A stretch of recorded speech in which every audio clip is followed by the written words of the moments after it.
Good evening. Welcome to tonight's On the Edge with me, Theo Chalmers. Tonight's show is 2 hours long and live. So if you have any questions for my guests during the show, text them to 87778 with the word edge, a space, and then your name, location, and your message. And we'll try to pick up any that really hit the mark. They're all charged at standard rate, so why not get ready to text? Tonight's show is all about a secret that has been suppressed and denied for over 100 years. A secret that affects all our lives. A secret that the powers that be simply do not want you to know. However, thanks to the work of people like my guest, it's a secret that more and more people are becoming aware of, and one which, as the second youngest ever Fellow of the Chartered Institute of Bankers, he has spent 24 long years researching. He believes he knows exactly how and why we are experiencing a regular cyclical collapse of the global economy and banking system, and who is behind it, and what we can do to get our wealth back. He also believes that the rabbit hole goes much deeper than just our banking system. My guest helped David Icke create the database for his early appearances in the UK and established the Earth Foundation with Adrian Atkinson, the purpose of which was to disseminate suppressed information in many fields and disciplines. He has been described as England's most dangerous man. He is Mark Cocking. What a show we've got tonight. Mark, welcome. Hello, Theo. Really good to have you on the show. Thank you. You obviously were trained as a banker, financial advisor. Yeah. And you were obviously very good at that, since you were the youngest ever fellow of the... Depends what side of the fence you're on, I suppose, but yes. Or the second youngest ever. Yeah. But something must have occurred to you. You must have found out something that made you feel uneasy about what you were doing. Yeah. What was that? Was there one thing? No, there was various things, but there's only one thing that really caught my interest. And I think, as I've said before, it was when asking questions about who issued the currency. Either people didn't know, or you were told not to go there. But and that was intriguing. Who issues the currency? It's the Bank of England, isn't it? Yeah, but this is it. But the Bank of England issues the currency, but who are the Bank of England? And or should I say, why is that currency issued as a debt to our nation? Now, I know this is a fundamental point in everything that you say and do, the fact that money is issued as debt, and it's not just issued as debt here, it's issued as debt all over the world, isn't it, by all the central banks? Yeah. So how else could it be issued? Not as a debt. Simple as that. Print the money ourselves as a nation-state, and the nation-state then has it in its coffers to do with, well, all the things it would do once, as if it had been loaned to them. It's basically debt-free currency. So if it's issued as a debt, that debt plus interest has to be paid back. That's right. And the only things you can pay back the debt with is more money. More money that's so issued by the same you can never people. ever pay back all the money with the interest That's it. with the money that you've been loaned. Exactly. It's impossible, isn't it? It is impossible. It's like borrowing £100 and owing back 110. Exactly. And if you can take that, forgetting the economy as a whole, and just work with a £100 sum, if I lend you £100, you have to pay that £100 back, plus, let's say, 10% interest, so you must pay me £110. Where are you going to get the 10 from? If that's the only £100 that's ever been If that's the only loaned. 100. So this is a simple model of the reality. OK. Because only £100 is being put into our economic system. So how are you going to pay me the other 10? You're going to lend it from me as well. Now, if I happen to choose not to lend you that £10 and foreclose on your debt, we have a a financial crisis. we have a credit crunch. Credit crunch. And that sounds vaguely familiar. And this is what sort of amused me over the years. The only thing that does amuse me about it is the number of bankers who are just so dim they can't even wake up to this as a reality. And those who do choose to ignore it because, well, that's the way the system is. OK, but it's not just about creating fiat currency as debt, and I think it's important to state what fiat currency is, isn't it? Yeah. So let's just quickly go there, and then we'll go on to the who's behind it all. Okay. Right. To issue the currency as a debt, to actually demand repayment of the capital and the interest, fiat currency. That's what undermines everything. That is actually what causes all the economic issues and problems that we have. Now, well, fiat is Latin, isn't it? And if my Latin is correct, and I might be going out on a limb here, but I think it's the first word in the Bible, isn't it? Fiat lux means let there be light, and therefore fiat currency must be let there be currency. It's so made out of nothing. That sums it up, really, doesn't it? Let there be currency, and there is. Ex nihilo, I think, is the other Latin phrase. From nothing. From nothing. And that is, in fact, what happens. So if I am the Bank of England and you are the UK, I create money out of nothing. I print it. Or not print it. Or not print it if I decide not to. If it's electronic. And I don't give it to you. I simply lend it to you, and you must pay that back. But in order to pay it back, you must borrow the interest that you're going to pay me anyway from me. And the inevitable outcome of that is inflation and devaluation of the currency and ultimate collapse, the second I choose not to lend you the interest to pay back. And because inflation is like the hidden tax, isn't it? Inflation is man-made. It's a hidden tax, though, isn't it? It's the hidden tax. You go because if you buy something and then later on it's worth more, or it's more expensive to buy, then the thing you've got is worth less than you paid for it. That's it. If you have a pot of money which has a certain value, and then again, let's say it's the £100 in that pot. That is the economy. If you chuck another 50 quid into that pot, well, the assets haven't changed. So the actual value of that money has to decrease in order for things to remain the same. So inflation is entirely man-made. So you can go to college, you can study for a degree in applied economics or whatever. And they will tell you, and I can't actually remember the exact phrasing now, but it's inflation is an excess of demand over supply. End of. Which is utter rubbish.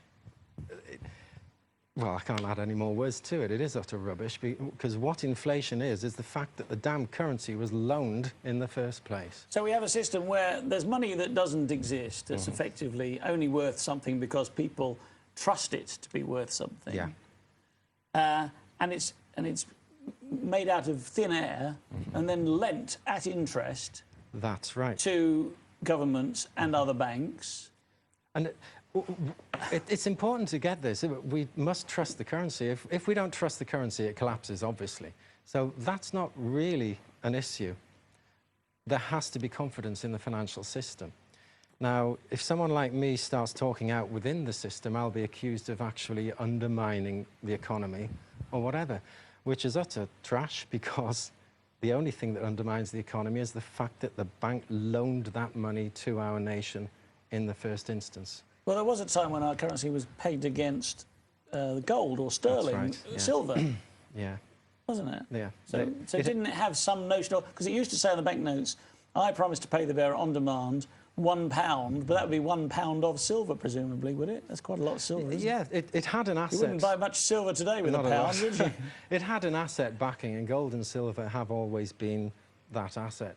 But no longer is that the case. I think it was our dear leader, Tony Blair, who made sure that gold values dropped and then sold the whole lot. And yeah, but it wasn't linked to the currency. Wasn't linked to the gold for a long, long time, was it? No, no. I mean, to get rid of the gold standard, I forget the date it actually happened, but the gold standard was scrapped within my lifetime, which I think is about 28 years.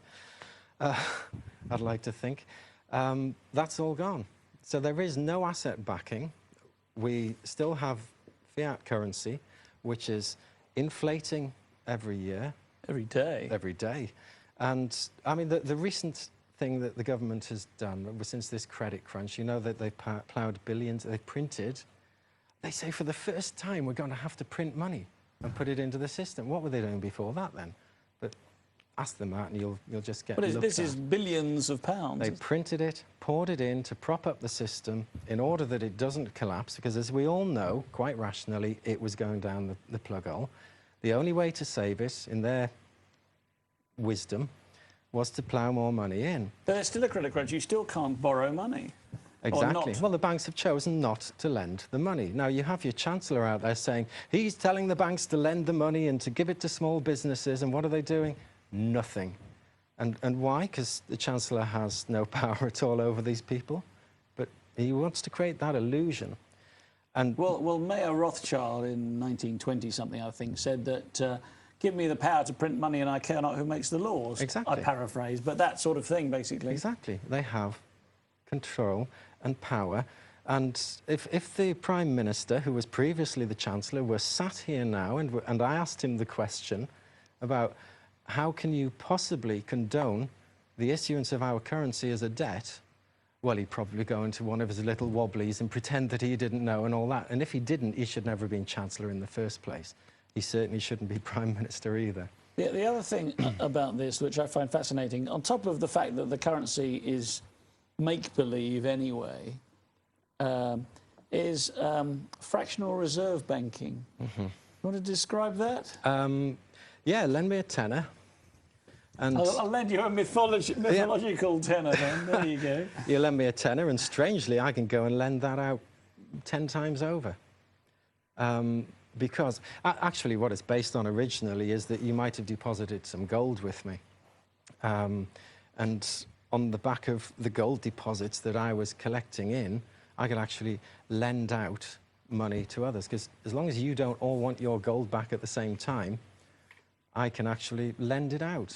And I could actually do that infinitely. So you could lend, you have to, the fractional reserve part of it is you have to keep a fraction of it. Is it 10% or something? It varies. They change it over the years. But this is like the law that governs the bank. They've recently changed it so that they have to have more in reserve now. And why? Because the public have woken up to the fact that it's all a scam and a lie in the first place. So let me just work my way through this then. So say that Bank A, that the Bank of England, say, lends £10 to Bank A. Yeah.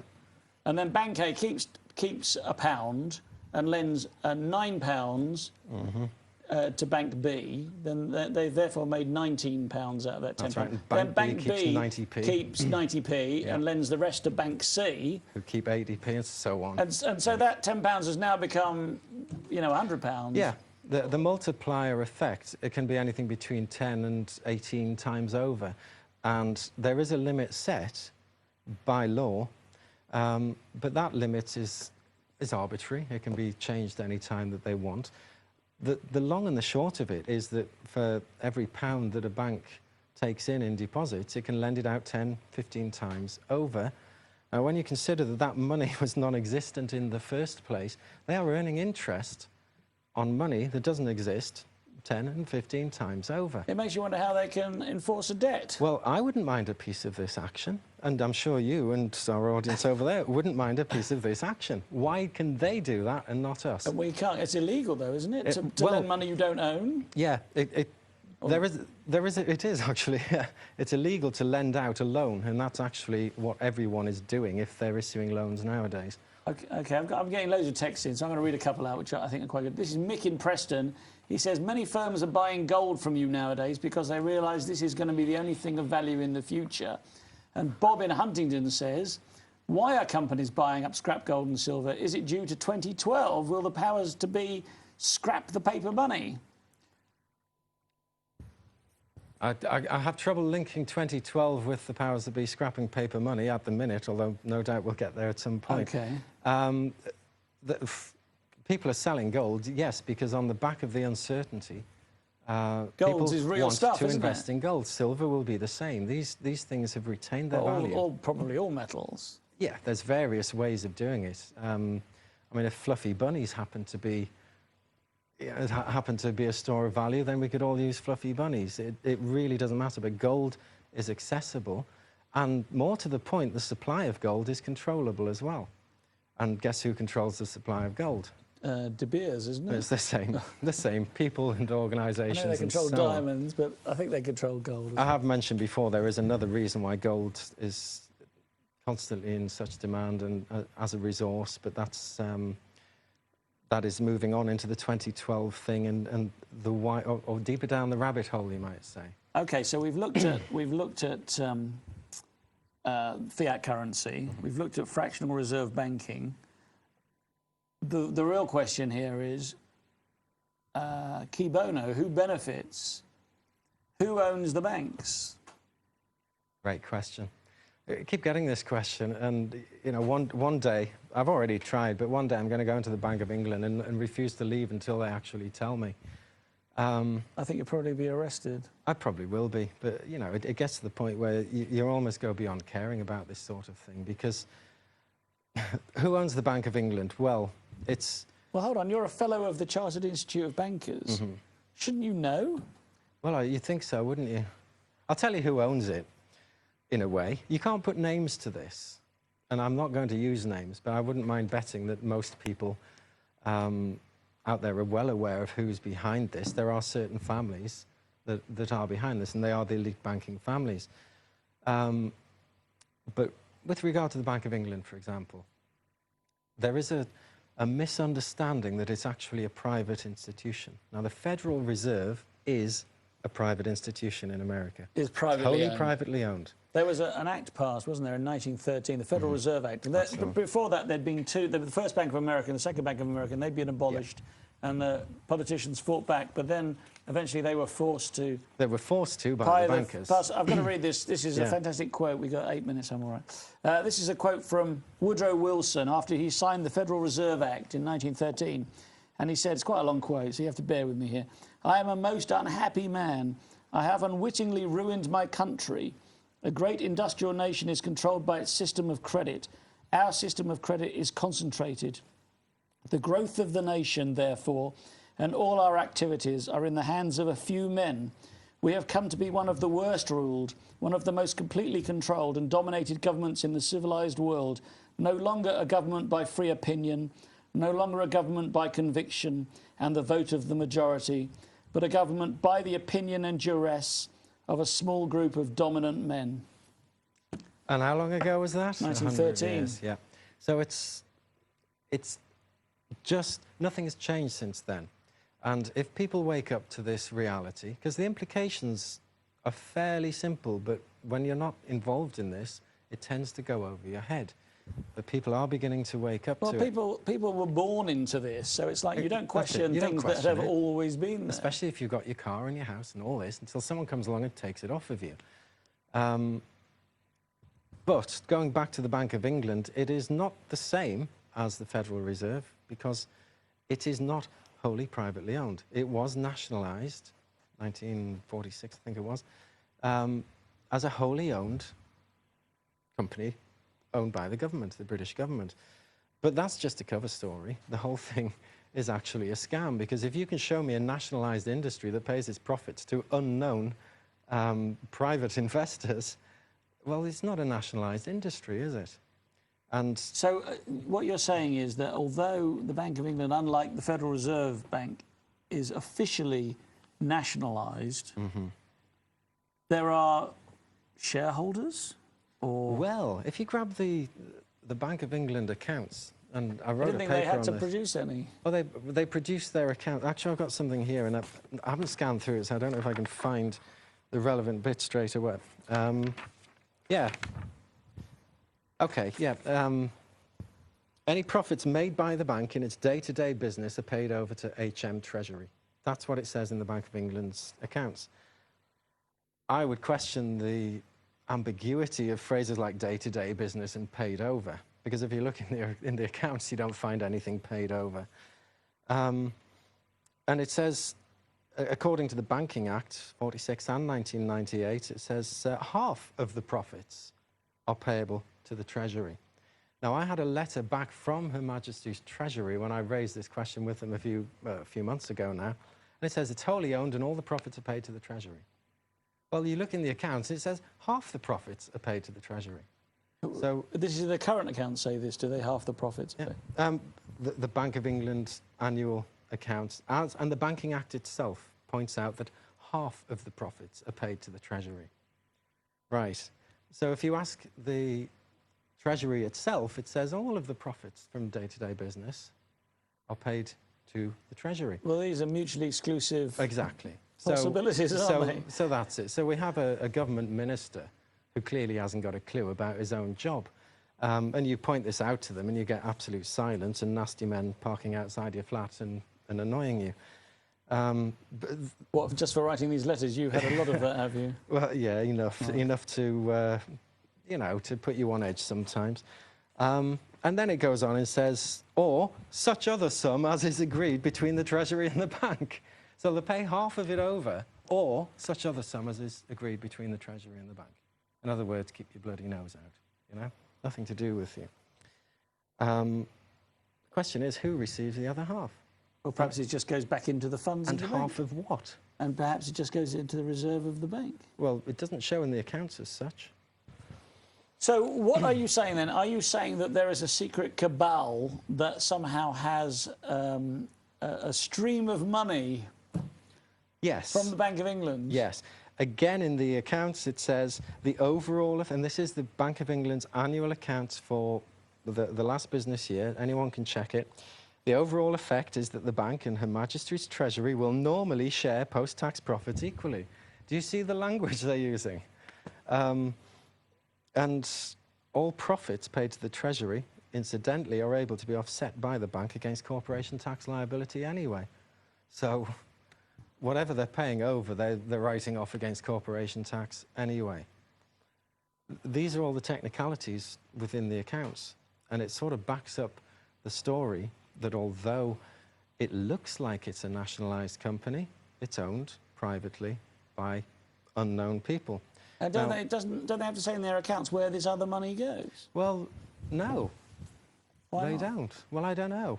Perhaps if the Treasury Minister would like to come on and tell you that, then we could all go home and say, sorry, I was wrong, there's no conspiracy. Well, this is a formal invitation to the Treasury Minister. Don't hold your breath. To come on my show and please explain, where do the profits of the Bank of England go? Who's got the money? Yeah, come on, I'm wrong. Come and show me I'm wrong. You know, they can't and won't do it, because the second they do... Well, you'd be smart, maybe they will. The cat is out. I please wish that they would. And no doubt they could pick on some of my detail and say, actually, you've got that wrong because, well, we'll listen. I'll go, yeah, OK, thanks for telling us. But they won't come and put the thing right. But is this not a question, then, that everybody ought to be asking? Of course it is. So, I mean, shouldn't everybody be writing to the government, to their MP and saying, who owns the Bank of England? They should. Where are the profits of the Bank of England I've tried going? it with my MP. And what did your MP say? Duh. Duh? Duh. Well, effectively. Incidentally, looking at the accounts, one or two other interesting things came out. So if there's any accountants out there who want to come and enlighten us as to the detail, please do. The Bank of England paid no corporation tax this year. They even received a £22 million refund from the government last year. And that's according to their accounts. This year's accounts show that the profits, and get this, were broadly £197 million. Now just ponder that for a second. So they made £197 million. That's nothing, is it? But, well, it's not, well, I suppose not for the bank, compared to, say, the oil companies. If you check their total profits in the accounts, the amount that they supposedly made last year is broadly equivalent to the amount they actually paid into the staff pension fund. There's a rabbit off. Yeah, it seems a bit odd, doesn't it? But even then, even with that £195 million, do you think there'd be some corporation tax to pay? Yeah. The point is they split it into two systems, and they're clearly hiding one of them. And when questions were asked back in the 70s as to who owns it, they introduced an act to hide that very fact. There's an act that governs this, is there? There's an act that hides who owns the Bank of England. What's this act called? Or hides their assets. What's this act called? Yeah, it's the... oh, dearie me. Nominees, sorry, the Bank of England Nominees Act, 1977. The Bank of England Nominees Act, 1977. That's to hide the British royal family's interest in the Bank of England. Oh, the British royal family are co-owners, are they? Well, OK, look, we're going to go for our break now. If you'd like to text in your questions or comments for Mark Cocking, why not do so now to 87778 with the word EDGE and then your text. And we'll see you all back here again in a few minutes.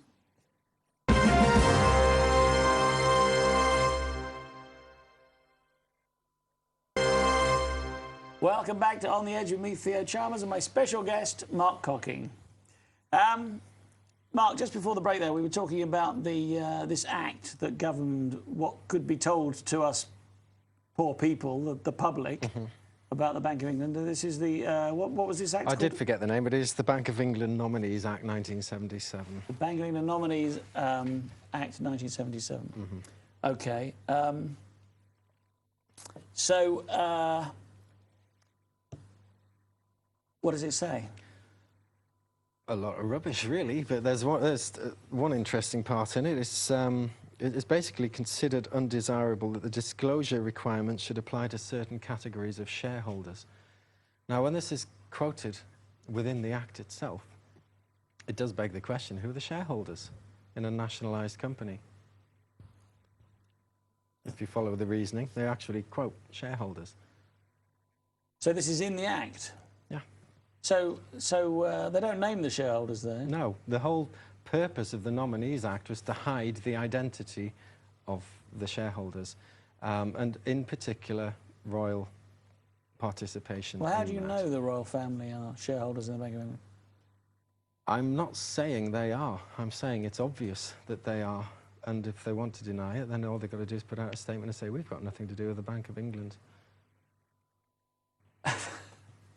Yeah, but they're not likely to, are they? No, they're not likely to. That Nominees Act was created to stop people like me and many others questioning, because they certainly were at the time. And it's considered undesirable that the identities of some of these shareholders should be made. Now, I'd put it to you, if it were possible to have a nationalised company which also has shareholders that are paid profits, which seemingly are quite variable profits, then is it not also reasonable that we know exactly who these people are anyway? Because if it's our company, we want to know who owns it. There is a dichotomy here, because no one can own it if it's our company. It's all a load of rubbish. Well, there's a guy who just texted me, he's scrolled off the screen now, but a chap in Leicester, Richard, I think his name is, who said that Ron Paul in America is trying to pass a bill to audit the Federal Reserve. Oh, God, yeah, God bless him. God bless him. But perhaps we should have something like that here. Perhaps somebody should audit the Bank of England. Yeah, give me a calculator, I'll go and do it. It would be quite a scary thing to do, to actually audit the Bank of England. But, of course, you never will, because, and being serious now, it never will happen, because that's taking the lid off Pandora's box. They won't allow it, and they never will. So what you have is the Bank of England basically being protected by Royal Charter from the investigations of anyone who cares to investigate who owns it. And then, of course, Tony Blair is manoeuvred into power in 1997, and the very first thing that he does, as if the Bank of England had not messed us up enough, he actually gives them control over monetary policy in this country. Well, I think that was Gordon. It was Gordon, actually, Gordon yes. Brown. It was Gordon Brown, to be fair, so who is now Prime Minister. So, of course, the conspiracy, and I'll use that word freely because it is a conspiracy. It's a group of people conspiring to rob this nation of its wealth. And the real wealth is things like gold and land and companies and Everything. Minerals and... When you consider that every penny of UK tax money that is taken, so your salaries, everyone's salaries, the tax that is taken off of that, every penny of it goes to pay the debt on this money that they loaned to us in the first place. Which they made out of thin air. So you could actually... It's a great business, isn't it? Yeah, you make me Prime Minister tomorrow, the first thing I could do would be scrap income tax, because it's not needed, because it's all paying the bankers anyway. In reality, we could keep income tax and be a very wealthy nation, incidentally, with no inflation, ever. Now, if there's an economist out there who says that's rubbish, get on and tell us and explain why. But I've challenged these people for decades, and there's no economists out there who will or can come on. Usually because they are paid by the state anyway, and the second they open their mouths, they'll lose an awful lot. Well, somebody else texted earlier and said, well, you know, but the government owns the army, if you like, so why don't they just say, right, we're going to have the Bank of England? Who have the Bank of England? Sorry, I just missed the point. No, well, I'm misquoting probably slightly, but the person said something like, if the government wanted to claim back the Bank of England from these individuals who own it, they could just say, well, you know, we've got an army. Yeah. Have the people who own the Bank of England got an army? Well, there's a... well, if you look at the Federal Reserve, I'd suggest it's got an army with Blackwater and all this type of thing. You don't need an army, actually. You don't need to do anything, because what the government could do, and again, it's a challenge to the Prime Minister, would be, I understand, I might be wrong, but there is a contract between the government and the bank which gives the bank the authority to issue our currency in this way. Tear it up. I mean, let the contract expire if it happens to be annual. Tear it up, get rid of them. I've said it before. Send them packing. Bye-bye. We don't need you anymore.